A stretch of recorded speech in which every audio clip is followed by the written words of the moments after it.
Welcome to Dynamics Corner Podcast, your go-to resource for all things Microsoft Dynamics 365, but in this case, it's a little different. I'm your host, Kris. And this is Brad. This episode was recorded on May 12th, 2023. Kris. We're here again. And as you had stated in the intro, we typically talk about all things Dynamics, but in this episode, we stepped away and talked about something that is fascinating to me. I use that word fascinate quite a bit.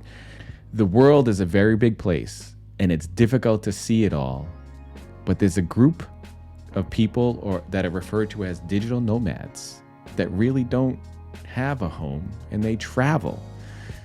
And that is just inspiring to me. I have so many questions. And with us today, we had Megan to talk with us to answer those questions.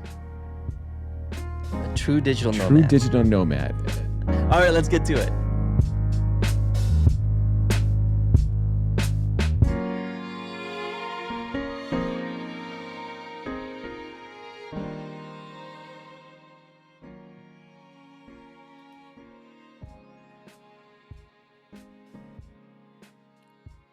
Oh, wow. Hey. Look who it is. Megan. Hello. Welcome. How are you doing? I'm doing good. How are you? Doing very well, thank you. Nice. Happy Friday. Best day of the week. It is. Yes. It is the best day of the week. And as always, this is another conversation that I've been looking forward to having. Oh, me too. Yes, I hope so. We're back, and I don't know if you've listened to any of the recent podcasts. I don't even know if they've been published at this point, but I have a new toy here, right? So with us today we have Megan. You like that? So it's good. No. See, now how do I stop this damn? See, this is like you give a guy a toy and he doesn't know how to use it. And he doesn't stop using it. So we'll see. I've never had that long of a applause before. I feel really? Very special. Well, that was a very long applause. Well, we can do it again if you want, or we can do this and then say what we're going to talk about today with you. Put your drum roll. It's a big reveal. No, Megan, you, the topic that I'm interested in speaking with you about is one that fascinates me, and I hear about it. And I have so many questions. I hope that I am not the one that can get distracted. So I think you guys will probably have to keep me on track with this one. But I put you into this class of what they call a digital nomad, correct? Is that a correct statement? And it fascinates me that you can do this. And where it comes from is I realized as I'm getting older, the world is a big place. And as technology advances, why don't we travel more to take in what the world has to offer, some of the historical places, some of the natural environment and everything else. So thank you for coming to talk with us about your experiences. And, I think I spoke briefly with you about some of the questions that I had. As always, I try not to have too many questions answered beforehand, so it's I can hear it for the first time. But how long have you been doing this? Yeah, great question. And first, great topic. It's one of my most favorite topics, to be honest. And I love being able to share my experiences with people to hopefully give them some insights into how they can structure their life to maybe be digital nomads as well, even if it's not full-time, but maybe part-time, because I think the world is a absolutely incredibly beautiful place. There's so many things to see, so many cultures to experience, so many different foods to eat. And I think now more than ever, we actually have the ability to live a different lifestyle. And I just encourage everybody to maybe not jump in as long as I have. It's been 5.5 years for me since I left the US. And during that time, I think I've been to about 65 countries. And Wow. that's anywhere from a couple of days in some to, I think the longest stint I lived somewhere was in 2021 during COVID, which was 7 months in Bali. Well, I guess minus now, because I am kind of a weird digital nomad and an expat all at the same time. Because I did last year move to Lisbon and get a home base Okay. and a home here. But that doesn't mean that I still don't travel. I use Lisbon now as kind of my hub where I can keep a closet filled with clothes, not have to carry, a big suitcase around all the time. But I still like to travel, so I still plan lots of trips to new places and some of my favorites as well. But it's been 5.5 years. It'll be 6 years this December, and it has flown by. I can imagine. So you had mentioned you have gone to 65 countries. And I was going to ask, what's the duration that you have been or that you spend in each of these countries? But also, now you had mentioned you are in Lisbon. So does that mean you're more of a part-time digital nomad, or do you still go out for extended periods of time to explore these different countries or places that you go to? Because I'm assuming you can even do it in the same country. Yeah, I mean, Portugal is a small country, but it's got some beautiful places to visit and see. It's interesting because I still consider myself to be a nomad, but I guess technically the term would be expat because I'm officially a resident of Portugal. But for example, this year, I think I've been to 9 countries since January. And I Wow. stayed, the longest Wow. place I was in was Korea for 3 weeks, and the shortest would be maybe a couple of days. So I still get out there. I still like to go to new places, see new things. But it's just really nice to have that sort of home base in Europe that is an easy jumping point to get to where I want to go. And you chose Europe because of what you had just mentioned, the size of it. You can get to many different countries easily versus being based in the United States, where you have to do a lot of, I guess, a lot of flying to get over to all those countries. It still fascinates me that, those of us that live in the United States, we go from state to state. Like Europe, those in Europe go from country to country, and it hit me Mm-hmm. one time. I was talking with someone and they're like, "Oh, I'm going over to this country." I forget the country, to have dinner with my wife. And I was thinking, wow, they're going to another country for dinner. But to me, it would be just like going over the border to another state and coming back because I like that restaurant. With this, see, I told you I have so many questions in my head. I have to try to get them out. How, and you still manage to work full time through this whole process, right? So you have a normal working career. I'm assuming you have the ability to have some flexibility so you can do some traveling and going out. But how do you maintain a schedule when you have this lifestyle? Like, what The do you do work-life because balance. of one, being in different places, needing to have access to internet? So I'm going to give you a whole bunch of questions at once, and maybe we can get back to pull it apart, as well as time zone, right? Because a lot of these countries, I think right now you're 6 hours in front of the East Coast, correct? In Lisbon? I think something like Or that, 5 maybe hours. five. Yeah. I think 5 hours. 5 hours. Yeah. Yes. And then Kris is 3 hours behind us. So now it's 8 hours. So if you have to Mm-hmm. work or assume to meet with, coworkers, customers, or whomever you work with, how do you manage that? And how do you plan for that? It's a really great question. And honestly, the time zone situations were something that I really had to adapt to over the years. So when I first left the US, I went to Asia for 3 months, which is the hardest time zone difference to US hours.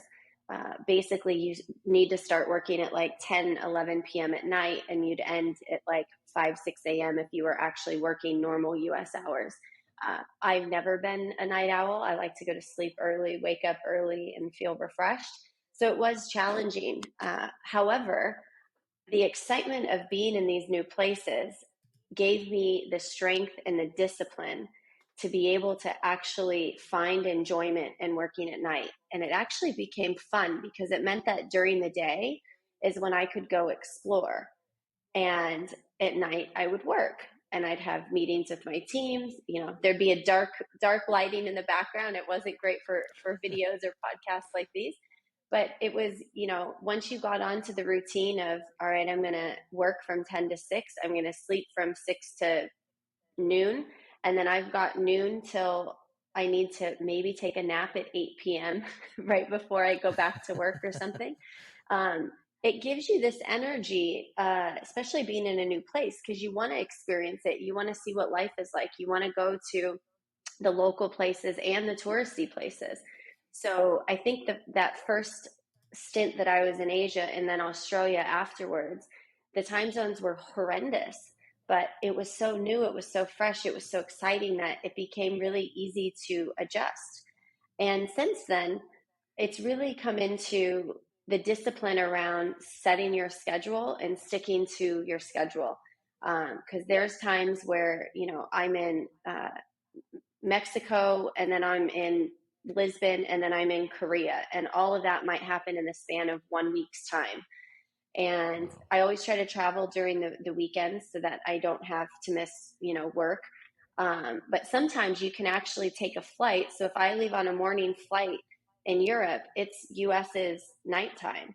So I can almost make it to my destination and start work at the same time that I would, just by planning my flights appropriately. So, you know, there's so many different hacks and things that you can do. But for me, the best thing has been setting a schedule and sticking to it. You know, I had a girlfriend that was so strict about her working hours and her sleeping, and it made for her not to have the ability to maybe do all of the things and activities that we were doing, because she had a very, very strict, like, clock in, clock out type of schedule. Whereas I think a lot of companies now have a bit more flexibility in allowing their teams to, you know, set different hours. But she made her schedule and she stuck to it. She made sure she got her 6 to 8 hours of sleep and was still able to enjoy her time. And she's actually been a nomad longer than I have. I think she's going on 7 years and still has that very strict 40-hour work week schedule, needing to work Pacific time. I think for me, the thing that is really helpful for me now is my company, Commerce Build. We're an international company. So we have employees in 9 countries, ranging from New Zealand to Dubai to Argentina, the US, Canada, the UK, me, and Portugal. And so it really is awesome because we have team members working all the time. And we know that, okay, if I need to take a call with New Zealand on it, then it's most likely going to be during my evening or nighttime hours. So we schedule that accordingly, but we know that I'm not going to be able to do that every day of the week. So if you put me on a 10 or an 11 p.m. phone call every day, I'm not going to be at my best. So it's beautiful to have a team that is also understanding of my lifestyle and our international company's lifestyle, and provides the flexibility for us to be understanding through that. And I think that's been a beautiful part of my journey, is being able to have an awesome team that is supportive. I find it funny because sometimes when I get on my phone calls, the first question that's asked is, where in the world is Megan today? And it's always a really great conversation starter. And it's actually encouraged several of my teammates to also go out and start doing some traveling, which I think has been absolutely amazing as well. Long-winded way to answer that one. No, it was That's very good, very awesome. good. I am inspired myself because, you know, you're explaining how it's possible, and some of these things and some of the questions that I have to see how it works is amazing. I would be confused with where I was with the time zone. See, I'm a very scheduled person myself. Like, I have a pretty strict schedule of sleeping and eating. You know, I eat at a certain time, I go to bed at a certain time, roughly within reason. And, you know, when I wake up, I go to the gym, I do this. So you have to have some schedule, but how do you keep track of where you are? Or do you try to keep that same type of schedule? So if you're used to going to bed, let's say 10 p.m. Eastern, waking up at 4 a.m. Eastern, do you try to take that from time zone to time zone, or do you adjust everywhere you go?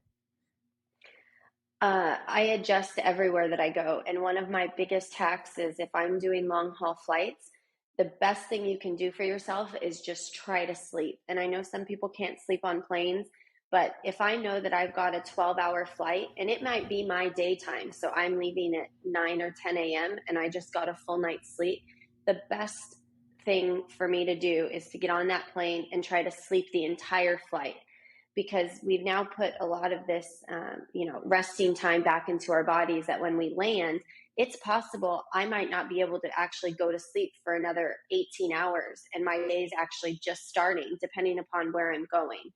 And so always making sure that I'm getting as much rest as possible. But it's really hard to keep your normal sleep schedule, hard to keep your normal times. And I think when you do that is when you feel the most jet lag.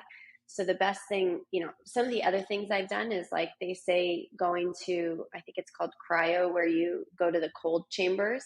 That's supposed to be really, really good for jet lag. Drinking a ton of water and not eating. A lot of people, you get hungry while you travel, but eating while you're on the plane, they say, is also something that isn't good, because your body can't digest the food, which can affect you when you land.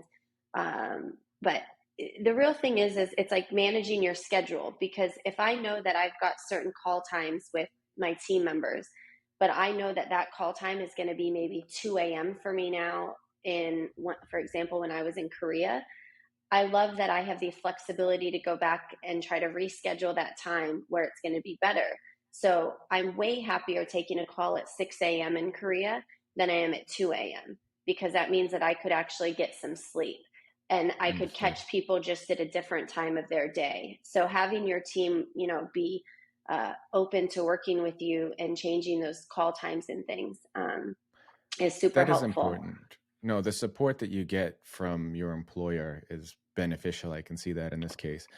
The logistics behind this sounds, pretty daunting to me, because you're talking about planning trips from, one place to another while trying to maintain a work schedule. How do you go about planning where you want to go, and how far in advance do you typically plan, or do you just wing it for next week and go with it? And when you plan, do you take into consideration, I heard Kris mention it a few moments ago, like internet connectivity, and I have a few follow-up questions, so that I won't lay them on too thick at this point, but you're getting me excited. I'm like a horse right now that's like, held in the gate at like the Kentucky Derby, waiting to just run with all my questions. I love it. And I love sharing my tips and tricks and just my story. I'll start with the internet connectivity issue. 5.5 years ago, when I started doing this was a real concern. And one of the ways to mitigate this is, if you're looking at different Airbnb options, is to be very direct in messaging the host and asking for them to share screenshots of speed tests on the internet, sharing with them ahead of time that you are a nomad, that you're going to be working from the location that you'll be living in. A lot of times I've actually had the Airbnb hosts, if I'm booking for a month, they're like, you know what, we'll increase the internet speed for you. And so just having that clear communication ahead of time. 5.5 years ago, you'd be surprised, but like my countries that I lived in, like Cambodia, they had just gotten fiber internet and they had fast speeds. Whereas then I lived in Australia a few months later, and I had the worst internet issues there and could hardly communicate with my team, and it would take me forever to download things. Now it's a bit different. A lot of the world has more connectivity than not. But for example, I was in Senegal a year and a half ago on a charity trip and needed to take some work calls and meetings while I was there. And I was in the middle of absolute nowhere, but the guest house I was staying at had internet that worked perfectly. So we have this kind of concept that connectivity and issues, are going to be a challenge, and they certainly can be. But the best thing that you can do is just start the communication with the people you're going with ahead of time, or the Airbnb you're going to, or even the hotels, and making sure that they're going to have the connectivity that you need in order to get your work done. The other big piece is cell phones and SIM cards nowadays. Data SIMs have just as fast speeds in a lot of countries as their actual routed wireless internet does. And so I have on my phone eSIM capabilities, so I can have a normal SIM card in my phone and the ability to have a data eSIM. And so I have a global data eSIM that works in like 90 countries, and it allows me to have high-speed data from my phone in case I have Wi-Fi issues. So there's many times, example, in Korea, I was on a 2-hour train ride from Seoul to Busan, and the internet on the train was supposed to be fabulous, but that doesn't usually work out well. And so I used the data SIM, and I was able to send reports, download documents, upload documents, send emails, and do everything that I needed to do on that 2-hour train ride. So there's always ways to mitigate that. And I think most of the places you go, considering how becoming digital nomads, especially with COVID, really, progressed that process quickly with remote work. A lot of cities, countries, and places now are set up for that, and they're understanding that people are coming into their cities and are going to be working. So I don't think it's as big of a concern for me now. To answer your second question, it's across the board. Some days it's like you go to Google Flights and you can type in your location and then type in a continent. So for example, I could put Lisbon is my departure city and my arrival city as Europe in Google Flights. And it's going to list out prices for a variety of different countries around Europe, and I can filter that by price. So if price is a concern for me on where I'm going to go next, I've flown to places because it's been the cheapest flight option and it was somewhere that I'd never been before.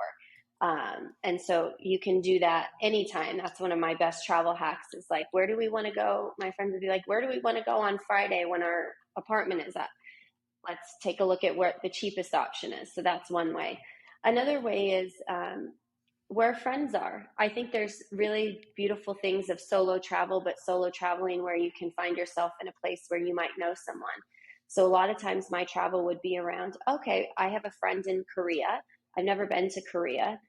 Why don't I go and visit her during the time that she's there?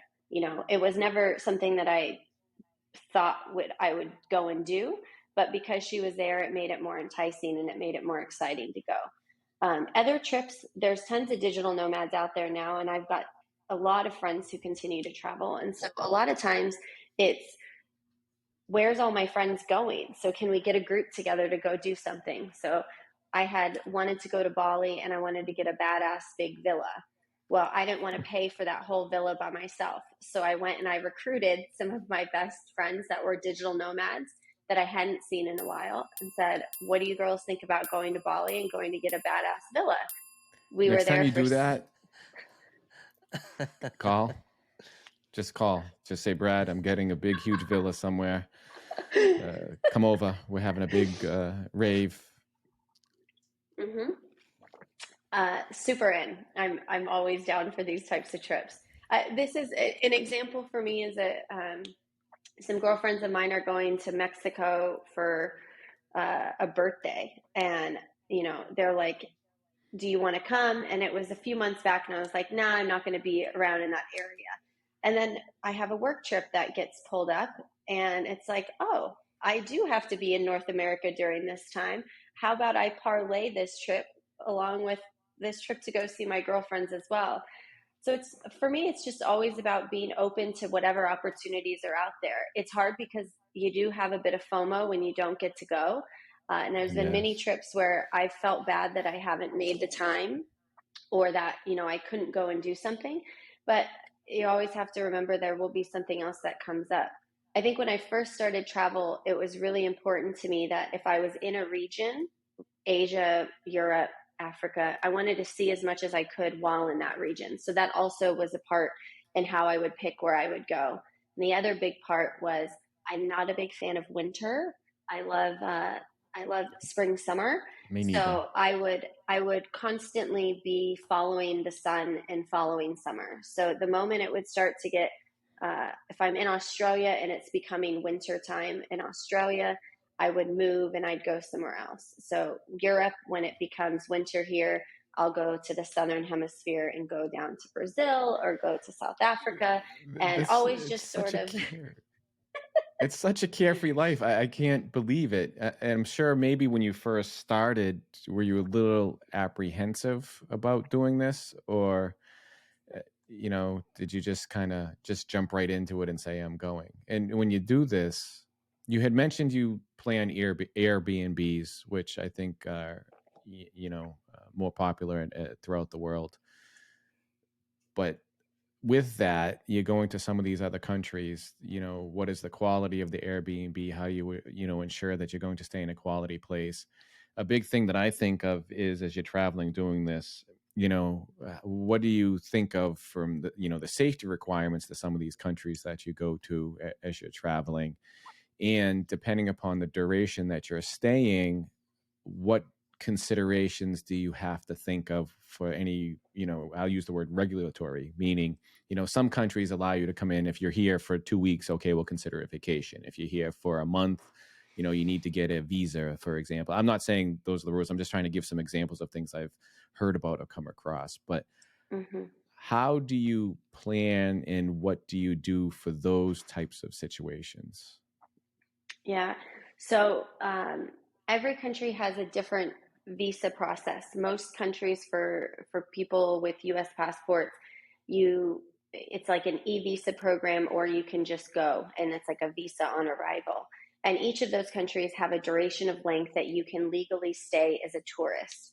The way that you want to always approach being a digital nomad, unless you're getting residency somewhere, or unless you're planning to be in that place for an extended period of time, which might make you liable to be a tax resident, is always to go in as a tourist. And so, when I go into Australia, or when I would come to Europe before, what are you here for? I'm here for tourism. So the idea is not to be sharing that you're there on business. You do become liable for taxes in certain countries after you're there a certain period of time. So I think in Portugal, it's like 160 or 180 days. So if you are here for that long, you become a tax resident automatically. But the Schengen visa rules don't allow you to even stay that long, because you can only be in Europe, in the Schengen zone, 6 months in a year of 12 months. So it cuts you off right before you would even become that tax resident. So you always need to pay attention and look into things. For example, when I flew to Korea a few weeks ago, or I guess 2 months ago, I forgot that they had a visa requirement. And so I was last minute trying to get on the computer to get a visa.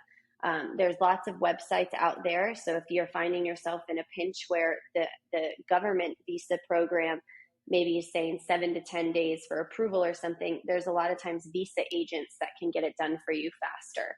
So going to search those out. They do come at a different price point, but it is, an option that's out there. And you just always have to think about moving forward. I didn't know that Schengen, the EU Schengen zone, had limitations on how long you could mentioned stay that a moment there. ago. What is that Schengen zone? So it's not all EU countries. It's like 98% of EU countries, and it's called the Schengen zone. And it's basically the time you can stay in that Schengen zone, which would be, France, Portugal, Spain, most of all the European countries, minus I think Croatia and maybe Romania, and there's a few other in there. So that's what's called the Schengen zone. So just the EU Schengen zone. And they have requirements that you can only be here for it's 90 days every 180. So the first time I came to Europe as a nomad and wasn't just here on business or vacation for 2 weeks, I learned midway through that I needed to be counting how many days I was here, and I needed to be checking which countries I was visiting, if they were Schengen or not, because you can only stay 90 days in the 180. And there are penalties if you overstay your visas here, where they could not let you come back for a few years. South Africa is a hotspot for nomads right now in the summer, and they give you a 3-month visa. And if you don't properly leave the country to a further away country than just like a neighboring one, or if you don't go through the proper extension process of your visa, and when you go to leave and you've overstayed, they can ban you from coming back. This just happened to somebody that I know just recently. So it's super important as you're traveling, especially if you're going to be in places for long periods of time, to understand those requirements. I think Thailand, you get Thailand or Vietnam, it's in 30 or 60-day increments. So, when I lived in Thailand the second time, we had to go through a visa extension process. Even when I was in Indonesia during COVID, I had a monthly visa extension. And you can definitely get yourself in trouble if you're not paying attention to those things. So it's really Wow, about the length of time you're staying. that is a lot to think about, and you wouldn't think of it, but so that's 90 days within that entire zone. When you're talking about the Schengen zones, it's not 8 per country; it's 90 days within the zone. If then you'd have to leave for a period of time, and then you could go back and visit. So if I wanted to be a nomad, I'd have to spend 90 days there and then go someplace else. I don't know if I could do it all at once. Think about it this way too. So a lot of my friends, Europe, you want to be in Europe for summer. There's so many incredible places to be in Europe for the summer. But if you only get 3 months, summer in some places, we've had beautiful weather here in Portugal since, March, April timeframe. So if you wanted to be in Europe from April to September, October, you really can't. And you have to start thinking, is my 3 months going to be summer and winter? Or my 6 months of the year, summer and winter, or is it spring and fall, or is it a mixture in between? And so a lot of my friends will be like, when are the best events happening? Or when are the rest of my friends going to be there? And they have to plan their time of their 90 days according to, all the things going on, because they're going to have to miss out on some things because you can't spend the whole time here. This is a big reason why I wanted to move to Portugal and get residency in a European country so that I didn't have to adhere to these rules anymore. The other reason why I wanted to move to Portugal, and you kind of asked this earlier, but I didn't get to it, was during COVID, we saw as US citizens that our passport didn't have the same value. And even though I hadn't been in the US at all throughout COVID, I still was being banned from entering countries because I had an American passport. And so for me, the concept of having a second passport, a European passport, is really important to me. And that's part of the reason of getting a home base here as well, so that after 5 years of living here in Portugal, learning the language, I can apply for my citizenship here. And I'll be able to have a full-fledged Portuguese European Union Schengen passport. Wow. So then you could travel freely for any period of time that you want across those countries. I can travel now freely with my residence card, but this gives me a secondary passport so that if we were ever in a position again where maybe the U.S. passport's strength decreases and the European ones is better, or there's even now countries that don't view Americans in the best light. So having a different passport is a great way to be able to enter those places. See, I haven't thought of a lot of these things. I'm learning a lot about it. It's great. The other thing that I wanted to talk about, which is, well, I have 2 questions, but I wanted to do because I like that. I told you I haven't had. I'm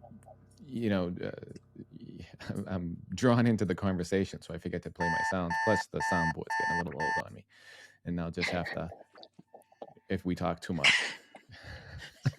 I have a lot of them here.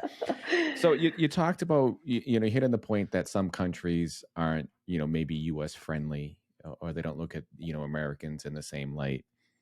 What safety considerations do you have when you travel? And you mentioned a few times, I'll put this in conjunction with that as part of the question, or maybe even a separate question. You mentioned your friends or other people you travel with. Are these people that you have met along the way? Are there digital nomad groups that are out there that people can, be friends with other people traveling, to have like another group of people so you can, somebody in the area may, be a little trusting, you may be trusting of, to help you out if you run into a problem? Yeah, definitely. I'll start with the second part of your question, and I'll tie the safety into that towards the end.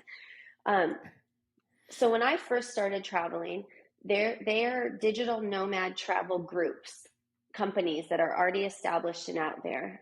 Remote Year is an example of one. The company Hacker Paradise is another. The one that I went with went out of business and left us stranded on our trip. I won't go into that in too much detail, but essentially what they planned and curated was trips of remote workers, and they would select countries you would go to. They would find your housing for you, make sure you had appropriate internet. They would make sure that you had a curated group of people that were like-minded. They would take care of our flights in between countries, and we'd pay them a fee. So it was kind of like a digital nomad starter package, travel package. And what it came was with an instant group of friends, because you were traveling, my group, I think we had at times 25 people in the group. And so you really got to meet like-minded individuals that were interested in doing the same things as you were and experiencing life in this sort of different facet. And these were fast friends that you make in this time frame. So this is back when there wasn't a lot of digital nomads out there, and a lot of nomads went to these groups to meet new people. There was backpackers, which they've been around for a long period of time, but backpackers typically aren't ones that are working while they're traveling. So it was amazing for me to start with this group. It was really cool because I was pretty well traveled before becoming a nomad. I'd been blessed that my dad thought travel was just as important as school and being able to show me the world and teach me different cultures and things. So I was pretty well traveled. There was lots of people who weren't. But this starter foundation digital nomad group really taught you what you needed to do. So ultimately, when I was on month 5 of 12 of my trip, that company went out of business. We were sort of left now on our own. And it was beautiful because a smaller subset of the larger group and my good friends, we decided to go out and travel on our own. And it gave us the ability to start to change the cities we wanted to go to, because you'll realize when you're traveling, I may not want to spend an entire month in a place. I may only want to be there a week because it's a smaller country, or I'm not as interested in it as I might be somewhere else. So that group, we then continued traveling. I ended up meeting my partner through those travels.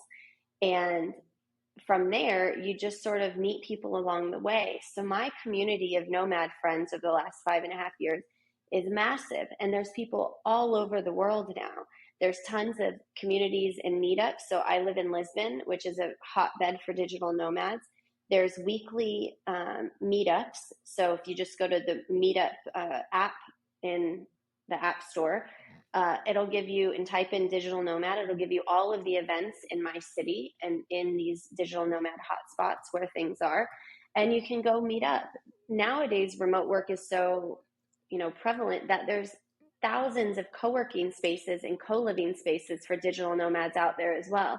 So a lot of times if I'm on a solo trip somewhere, you go stay at one of these places, like an Outsite or a Selena. Outpost is another name of one. And you'll have instant community of people there, like-minded other nomads just like you. And they're all there for the same purposes. They might be on their own, or they also might be traveling with friends. So it gives you the ability to sort of make a real connection quickly. There is a website called nomadbase.com. And this is a great website for trying to determine where to go. So it lists nomad hotspots, and it rates them on a variety of different factors like cost of living, how many other nomads are there, what types of events there are to do. It tells you where you should stay in the city. It tells you what the safety of that city might be.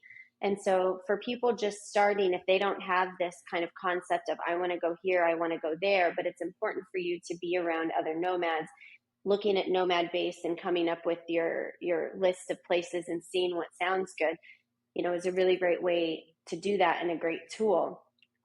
For me, I've done a lot of solo trips. And I'm selective on the places that I will go solo. The world is a beautiful place, but just as we have challenges in the US, there's challenges everywhere. And I don't want to get into specifics about countries or anything like that, but there's going to be opportunities for safety concerns anywhere you go. I firmly believe that. What I do is I try to be very vigilant about paying attention to my surroundings. So always hyper aware of what's going on around me. Just simple things like if I'm in a place that I don't feel comfortable, I'm probably not going to wear jewelry, or a place that I know maybe has heightened crime in terms of robbery or pickpocketing or things. I'm not going to wear clothes or jewelry that make me look like a target. It's hard enough for me as being blonde in certain countries because I stand out like a sore thumb. Yes. So anything that I can do to not bring attention to myself, is really important. Traveling with friends, always being, looking into where are the areas that I shouldn't be going into. I also am big in my intuition. So if something doesn't feel right, I may not go and do it. I also, when I get to a place, try to understand if something were to happen, what's my next plan of action. I have a group of women, it's like called the safety group. So if I'm going somewhere on my own, or, a lot of friends, if they're going out on dates, they'll be like, hey, I'm going out on a date. This is where I'm going. Here's my location. And we turn the location services on the phone so that we can always see where they're at based on that. So there's lots of little things that you can do. I think going into it with the fear that every place is dangerous or that something's going to happen to you, I wouldn't do that, but you have to be aware of what's going on. I have had quite scary experiences happen to me while I was out, but it was because I was prepared, and it was because I was aware that I didn't have traumatic, overly traumatic things happen to where I wasn't able to, be here today or have something really go wrong. But it is. You did hit some key points in there, and being aware is important. But the other thing that or the other statement that you had made, which was I picked up on, which I have mentioned myself before, is I use the word bad. Bad things can happen anywhere, right? It's not, again, obviously there are some places which are known to be more problematic than others, but even in some places that someone would call relatively safe, a bad thing could happen. So the key that you have there is just to be aware of your surroundings. And I think maybe with you and your lifestyle of traveling, have that intuition that you picked up on now just becomes, part of who you are, because you always have to be hyper focused on your surroundings, which is good. Yeah, you keep talking about this, and I I'm love fascinated. it. I do have a question for you, Megan. By just in terms of being making sure you're aware and safety and stuff like that, how do you handle healthcare and insurance while you're traveling on different countries? Yeah, that's a really good question. So I've always kept my US healthcare. So anytime I go home, I go do all the preventative checkups and everything. So I still keep all of my US insurance, even though I'm living abroad. There is Digital Nomad insurance. So there's a company called Safety Wing, which is a really easy system to use. It's insurance made for digital nomads, made for international travel. And there's a few different packages that you can purchase there. So I've always had international health care as well. It's not like it's something you go pay for everything and then you have to put a claim in and get reimbursed. But there are things like evacuation dollars that are attached to that, which I actually have had friends need to use before. And I've had my bags lost by the airlines, and I've had that insurance actually give me money back for the lost bags. So definitely recommend keeping that type of insurance in place as well. And I also have friends that have had both, but for example, might have broken a foot or part of their leg, in another country. And because they still had their US insurance, they were able to, instead of getting something, a surgery done in maybe a country that doesn't have the same type of surgical experience or care, they were able to get on a plane, go back to the US, and go right in and have their surgery, in a place that they felt comfortable because they didn't let that insurance lapse. And so for me, I think that's super, super important to remember. A lot of people think they don't need it. Maybe you don't, but I like to be prepared, I guess. No, it's good to have. It's better to have it and not need it than need it and not have it. My list of questions here. You mentioned one thing. You said that your friends go on dates. It must be difficult to have a nomadic lifestyle where you're traveling. It's not like you're going away for the weekend. I'm sure some cases you go for a short term, which we'll talk about the durations shortly. But are they dating in these countries where they're meeting people? Do they, have someone they're in a relationship with them and they take them with them? How does that lifestyle work? Mm-hmm. There's a lot of couples that are nomads. There's couples who started their nomad journeys together, couples that met while they were traveling and continue to travel. And I think it's really beautiful. I met my partner while we were traveling, and then we would just meet in countries every few weeks. So it was fun because we got to plan something new and explore a new city together. And then I'd leave and go back and hang out with my friends and vice versa. There's only so long that you can kind of do that before you need to realize whether you're going to take the relationship to the next level or not. But dating another nomad, I think, is a bit easier, because the alternative to that is dating locally in the country you're in, which I know a ton of my friends love doing, and I actually think it's one of the best ways to get to know the true nature of the people and the culture and the food in the city, is by actually going out on dates with people who are from that area or region. And I think it's beautiful to have that opportunity, but in the reality of it is it may be much harder to actually find a longer term relationship if that's what you're looking for when you're constantly on the go and moving. And it's hard to say goodbye. I think I have a girlfriend who just had to say goodbye to somebody that she's been seeing for the last 6 months because the nomad lifestyle is changing. At times, though, I think it's beautiful. I have a friend two friends that one was from the US, one was from Singapore. They met on a dating app in Thailand, and they're married now and just had a baby. And that was 5.5 years ago. And they would have never met if it hadn't have been for a weird opportunity that they were both in a country for a month or two and decided to get on the dating app because their cultures were just super opposite and far away. But they found their love this way. That's amazing. And listening to you and listening to all of this available, again, I'm learning so much from this. You should But when write you a hear book. like digital nomad, you mentioned backpacker. Sometimes you definitely should. It's because I have a few other things I want to talk about with that, Kris, even to add to her book that she's going to write. We'll help you. After this, we'll talk. But like I would think it would be a lonely life because you're saying digital nomad, like I'm traveling and doing this. But what I'm picking up from you, it's actually not lonely. It's a full life because it's becoming so popular and more attention's brought to it. There,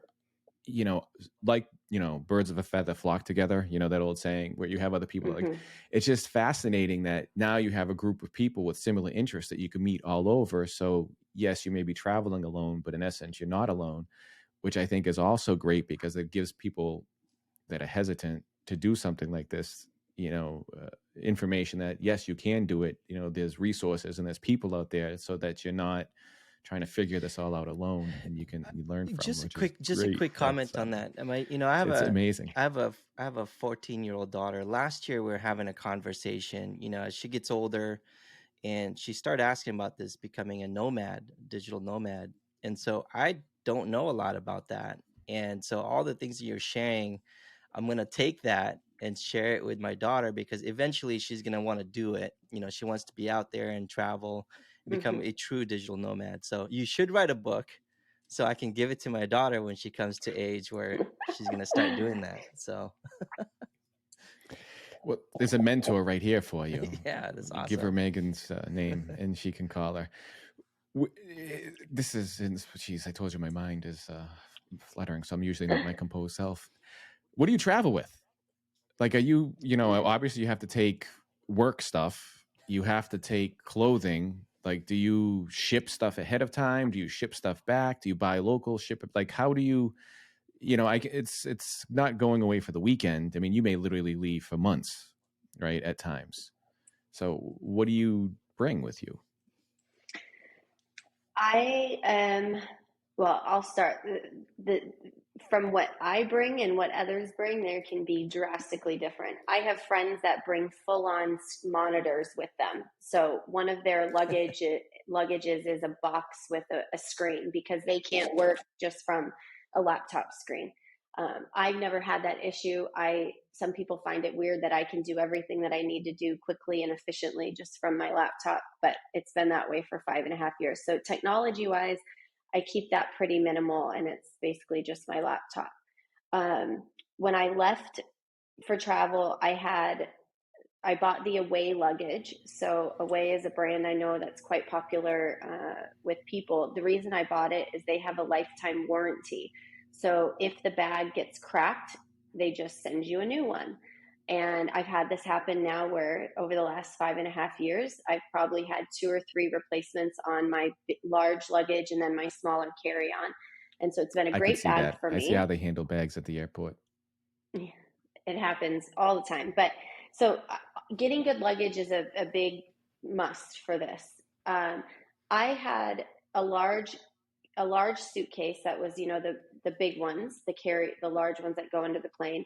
And then I had a small carry-on roller, and both of those are on 4-wheel rollers, so that really good bags to roll, so that you're not hanging on, and when they lean to the side and it's heavy, something really good to roll. And then I had a small backpack, and my backpack would carry my computer and a neck pillow for the long flights, and some snacks. And basically, I'd bring, when you're planning to stay within the same weather system, so I liked summer and warmer weather.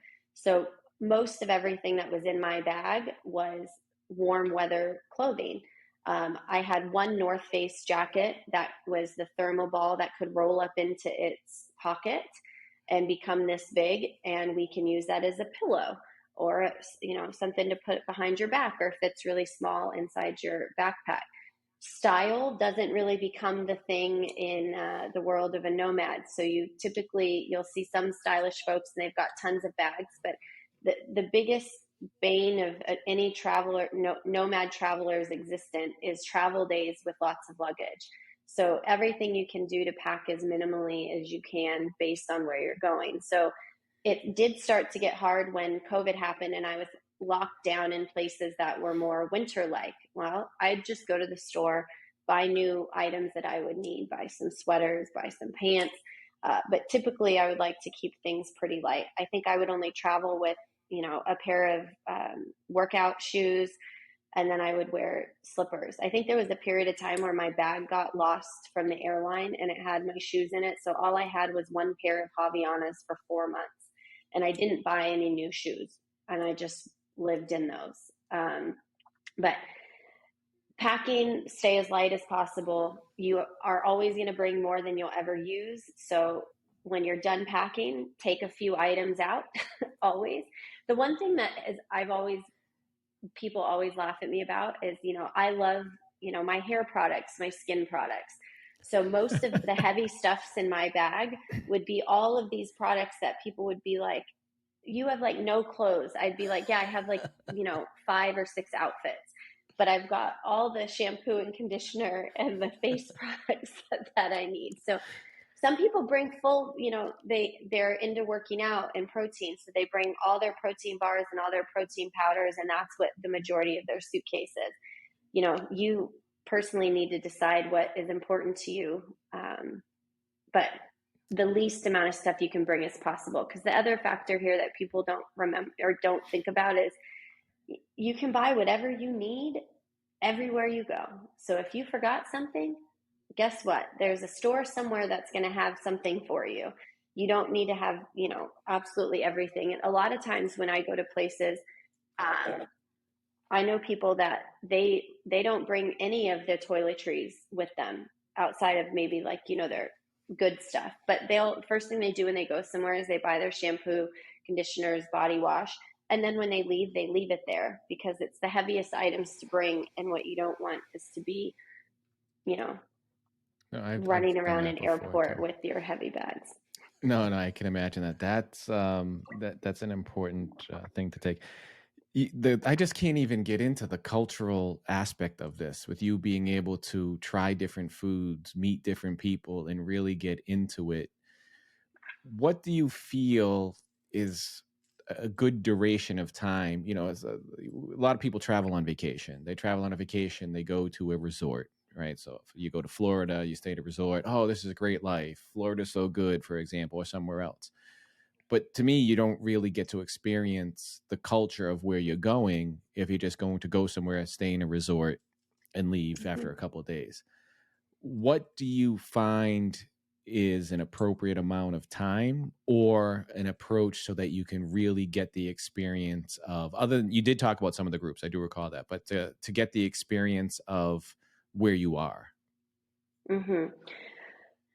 Time is really based around what you think you want to see. So I know a lot of people come to countries and that they look up all the tourist things to do, right? Um, I live in a tourist city. I see the tourism that's happening here. The things that they go and do are not the things that I would go and do in most countries. That's not to say, like, when you're in certain places, you know, if you're in Egypt, you're going to go see the pyramids. Like, there's no question about that. But what I tend to look at the time that I have available, which is a big piece. I started going 1 month. It started with one country for 1 month, and then I'd move. And I found that sometimes it just was too long in these places. And I also found out that I really didn't like the rigid nature of needing to stay somewhere for the full time. So when I travel now, I like it to be a bit more flexible and a bit more, flexible, so that I can call an audible if it's something I want to do. I was just on vacation in the Maldives, and had an opportunity to extend because I had flight issues. And it was like, well, I can work while I'm here, so why don't we just extend? So having the flexibility to be able to make those decisions on the fly, I think, is important. So I would almost not go into it with your next time, you know, planned. So for example, I know, Brad, you've talked about wanting to come to Europe this summer or something like this. So let's say you come to Lisbon. I would just buy your ticket. I'm doing that right now.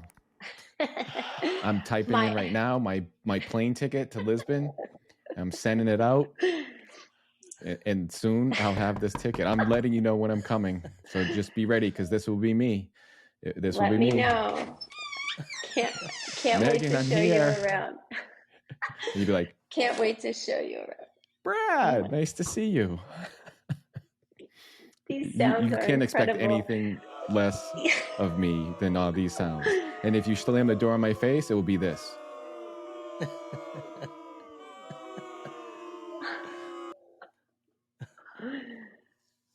You're supposed to say I wouldn't slam the door so I can stop the booing, but I'll stop it. I would never Great, slam the door on you, ever, ever.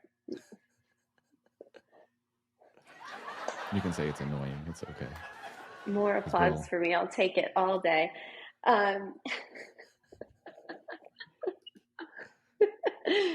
So what I would recommend people do is, let's say you've got 2 months that you're wanting to start your journey on, or your digital nomad path on. And let's say you want that first 2 months to be in Europe. It's summertime in Europe, and you're like, I can come for July and August.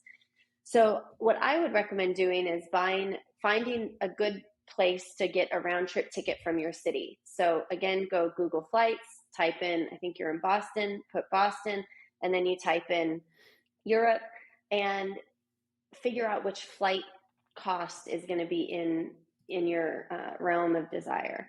Once you get that booked, traveling through Europe is like traveling through the States. So let's say, for example, it was Lisbon that had a really good flight. So you fly into Lisbon, you get here, you check the city out, and you're like, wow, you know what? I think I'd like to be here for 7 or 10 days. So I oftentimes will book 1 or 2 nights at a place, in a hotel or in an Airbnb, and then you can use that to determine how long you want to stay.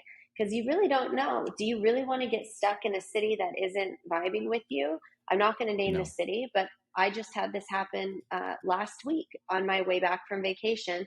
Had a 2-night layover in a city, and I was ready to leave. There was zero desire for me to stay, zero desire for me to go back.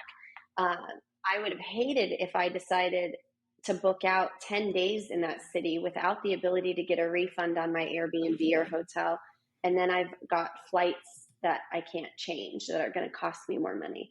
So I think the big thing now is flexibility. I think a lot of people think you need to book flights ahead of time in order to get better prices. I do agree with this to a certain extent, but if you're within a week or so, the flight, in my experience, the flight prices aren't going to change too drastically. And sometimes if you even wait till the very last minute, you'll find an even better deal. So I I think about durations in terms of flexibility. Give yourself the ability to recognize whether or not you want to be in a place and not have such stringent timelines. See, that's good. And I'm just thinking as you're talking about all the food, I like to eat. So I'm just thinking of all the food that you must have had. Now, you talked about an unpleasant experience that you had where you were stuck for 2 days, or you had that 2 days that you weren't content.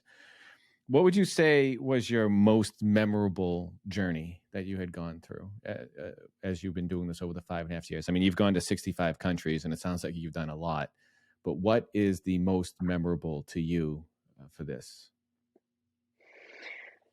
I know it must be hard to pick one, but one stands out in your head. I think there's so many of these.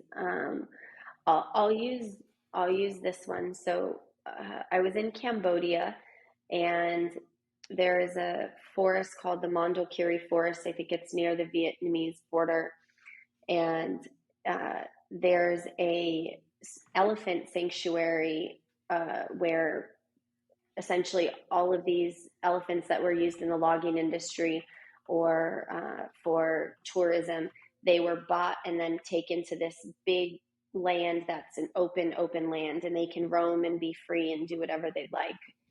But what one of the company that took them away from these, horrendous situations and took them back to the wild, they started kind of a hammock hotel that was a 25-mile hike into the forest.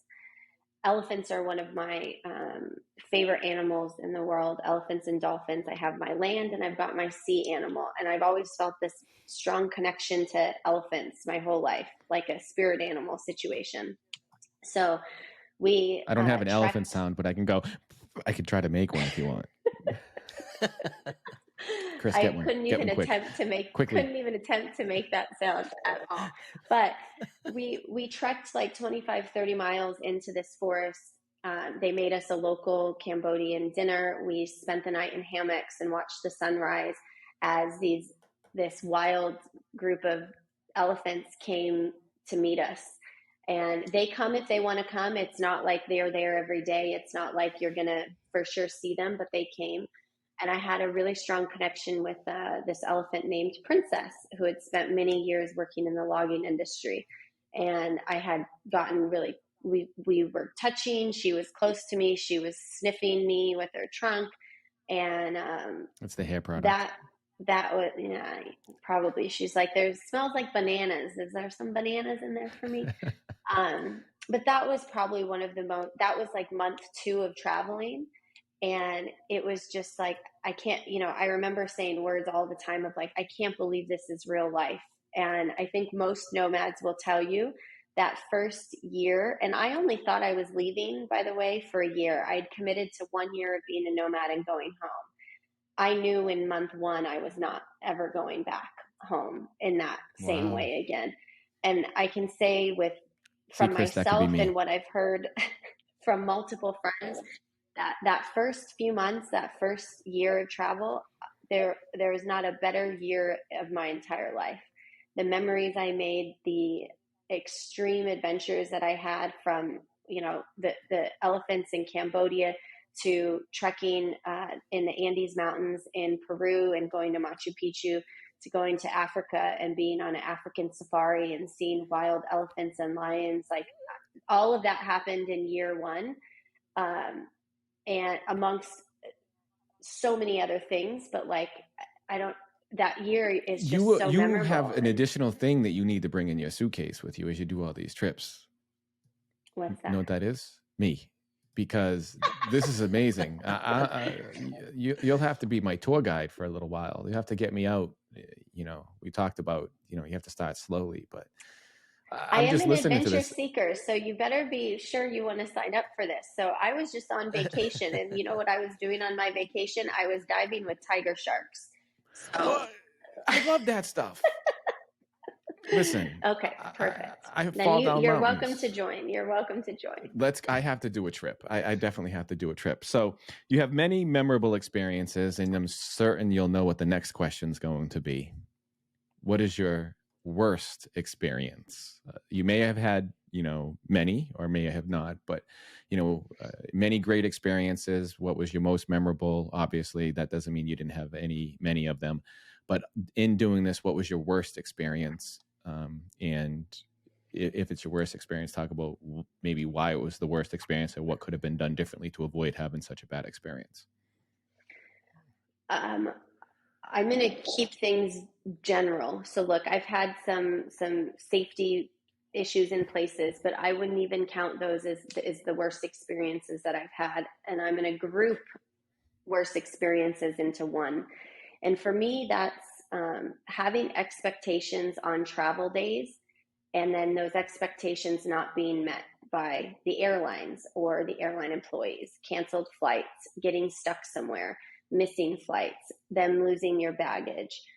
Oftentimes, and we hear this in the States, that you don't always feel heard in these moments, and that you're not being treated maybe the way you would expect to be treated by the airlines.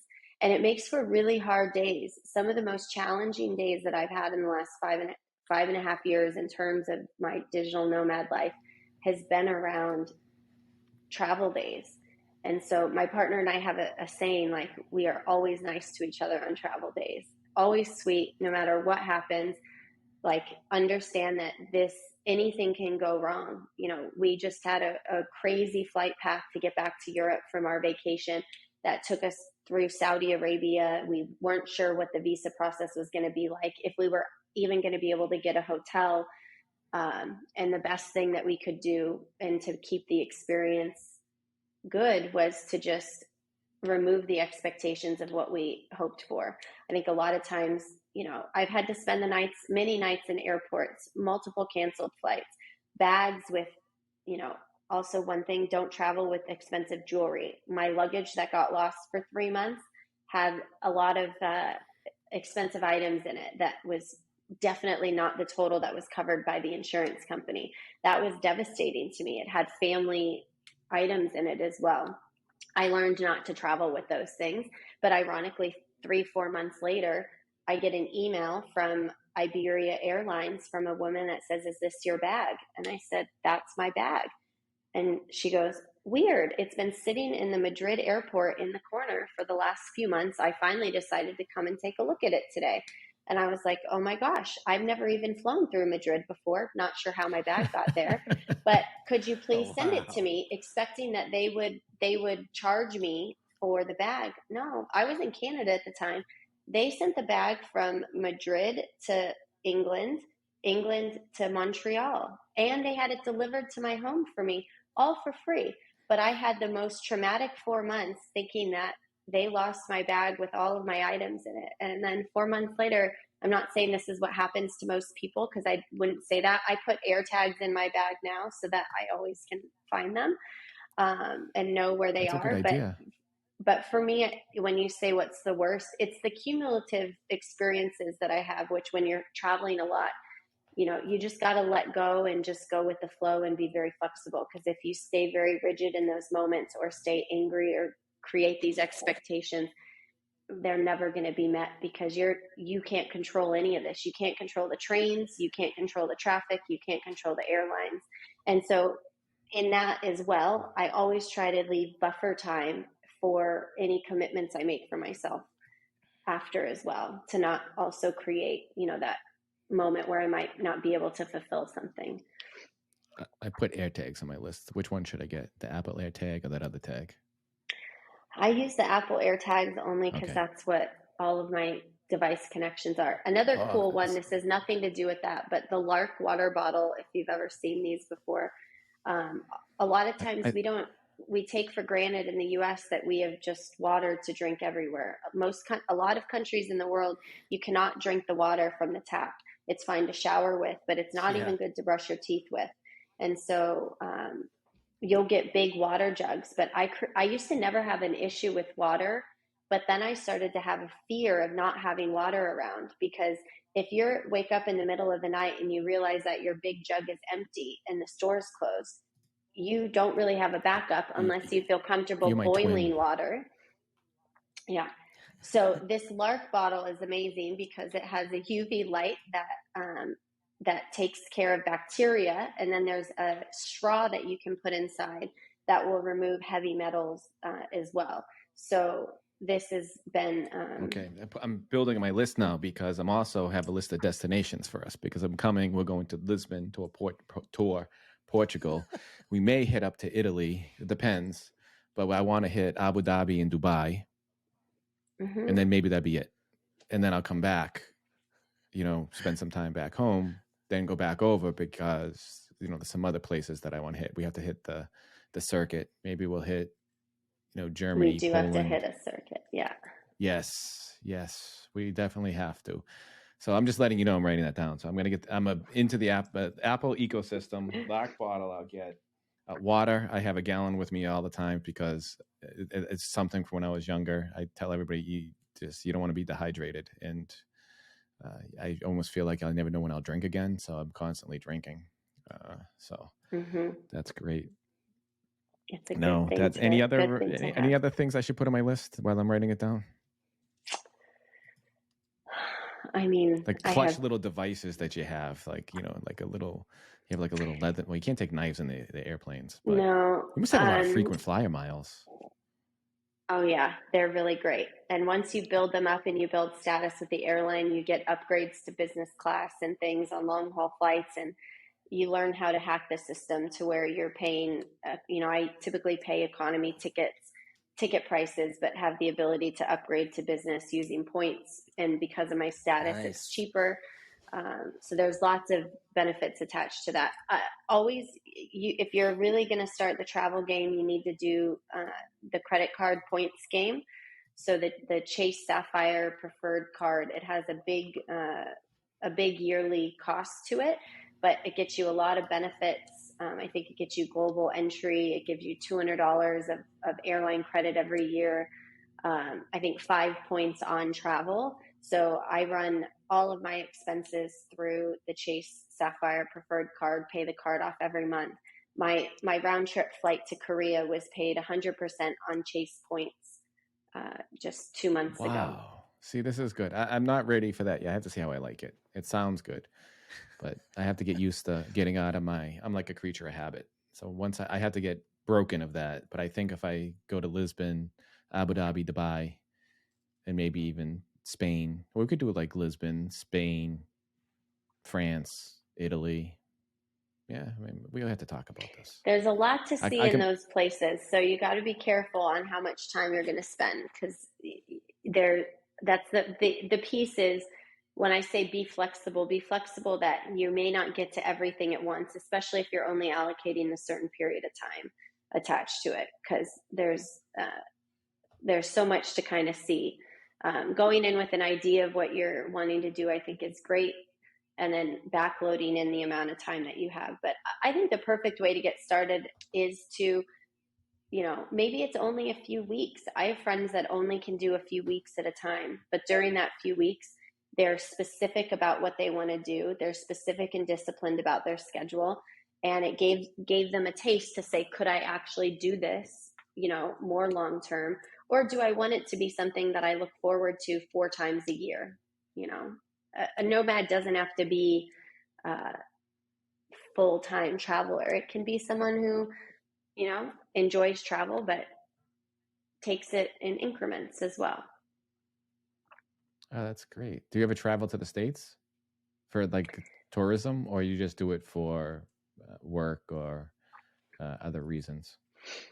So the U.S. has a policy called the FEIE, which is the Foreign Earned Income Exclusion.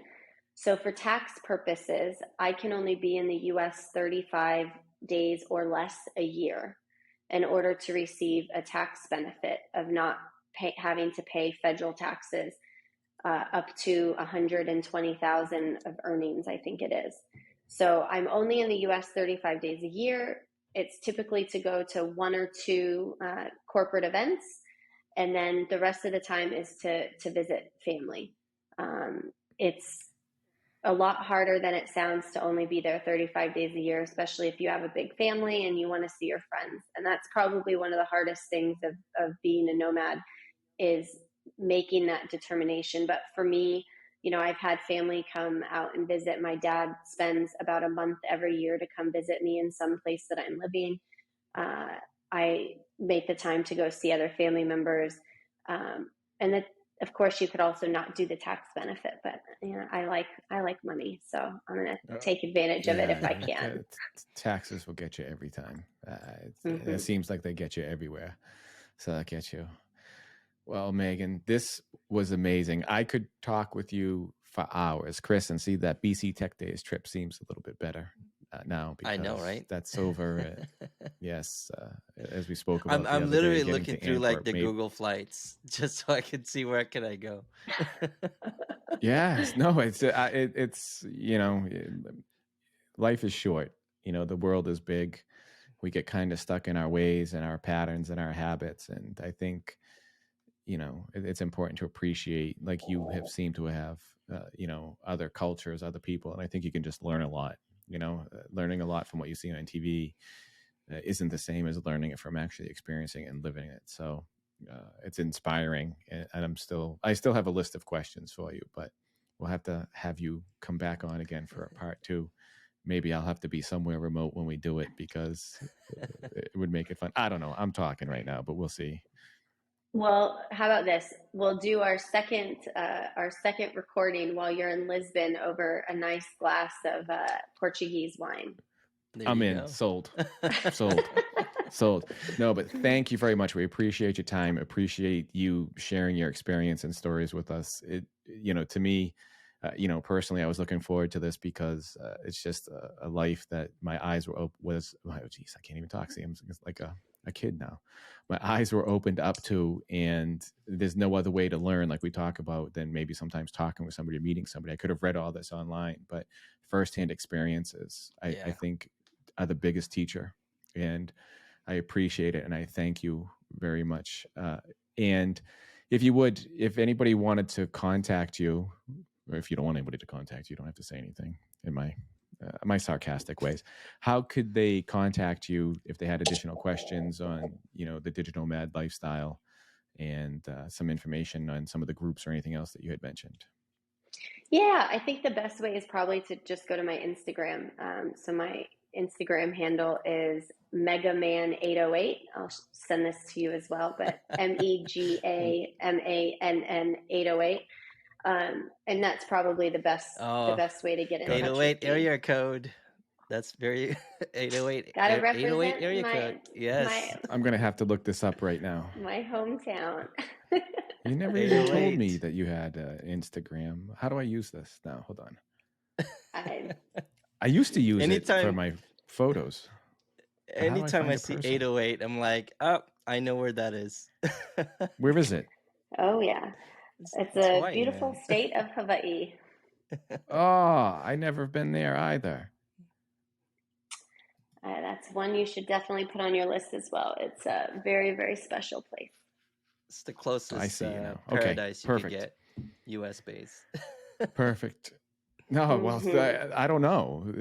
Megan seems to have been living in paradise with her journeys here. So I don't know how they all compare to Hawaii. We'll have to talk about that over our glass of wine. But thank you again. I just checked out your Instagram. We'll put the Instagram account in the show notes. We appreciate you. Thank you very much. And that's it. Ciao, ciao. I was looking for a sound to play, but I couldn't find it. And I don't even know how to stop this recording either. So we'll just have to go. Thank you, guys. Thank you. Take care. Safe travels. Thank you, Kris, for your time for another episode of In the Dynamics Corner Chair. And thank you to our guests for participating. Thank you, Brad, for your time. It is a wonderful episode of Dynamics Corner Chair. I would also like to thank our guests for joining us. Thank you for all of our listeners tuning in as well. You can find Brad at developerlife.com. That is DVLPRLIFE.com. And you can interact with them via Twitter, DVLPRLIFE. You can also find me at matalino.io, MATALINO.io. And my Twitter handle is Mattolino16. And you can see those links down below in the show notes. Again, thank you, everyone. Thank you, and take care.